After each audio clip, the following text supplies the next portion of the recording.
Hotfix 24.7.2 is live on PC. First things first, they have added another location for the Toroid resource to drop, those being on the Rachnoid enemies. So the colder Toroid has a 20% chance to drop from the Skyto Rachnoids, the solar Toroid has a 20% chance to drop from the Kaito Rachnoids, and the Vega Toroid has a 1% chance to drop from the Might Rachnoids. Now when it comes to the Might Rachnoid, you must keep in mind that a lot of them do spawn in the first stage of the Exploiter Orb Mother Boss fight, as others have stated. Now as for the changes, they have reverted the Warframe emissive energy inheriting the secondary energy, as they had stated previously in a forum post. We are reverting the emissive energy inheriting secondary energy as of next hotfix. The reason we added this was because we read player feedback indicating disappointment secondary energy did nothing on the Warframe itself, so we tried to give it meaning, and now that meaning has swung too far the other way. You can expect a way more in-depth color customization to come soon. At least we are experimenting with something really wild. We will be working on giving you former using players even more options, 4 energy customization slots total.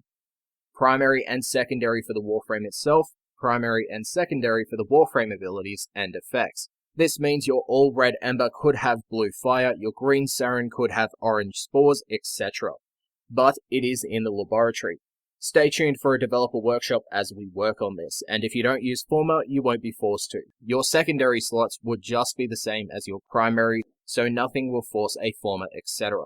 Now back to the hotfix. The Tusk Thumper Doma now drops Spring Loaded Blade and Kinetic Diversion instead of Target Acquired and Stinging Thorn.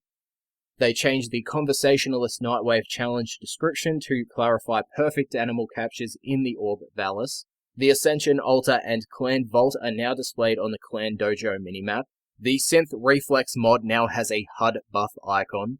They removed the Duplicate Spoiled Strike mod entry from the Orokin Vault rewards table. They have removed the Duplicate Fast Deflection mod from some defense and quest node reward tables. The Hildren collection now indicates that the Gravimag deployment requires gear obtained from the Profit Taker missions in Fortuna, and they have reduced the Join Squad message size to avoid overlapping in UI. Now as for the fixes, there were 2 made to the secondary energy color. They fixed random colors in the arsenal giving you a secondary energy color, and they fixed the secondary energy not being inherited by exalted weapons.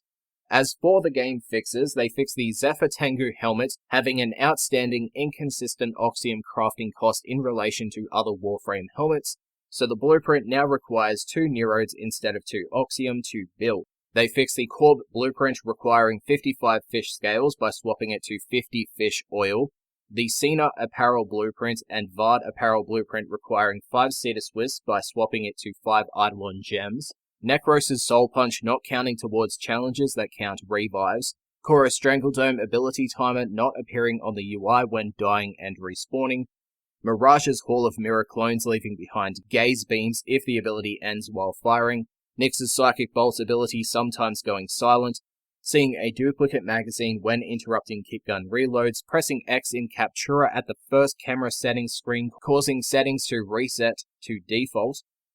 They fixed the inability to melee after casting Hildren's Balefire right when a glaive weapon returns, the Proboscis mod having no further benefits when ranking up past 3, the Tecton sparring skin not applying properly to the Prisma Obex, inability to interrupt your bullet jump in Lunaro, Mirage's Slide of Mirror ability confusing pets equipped with Scavenge, an inbox message showing Yutiko instead of Onko, and they made fixes towards visibility issues when in Limbo's Rift.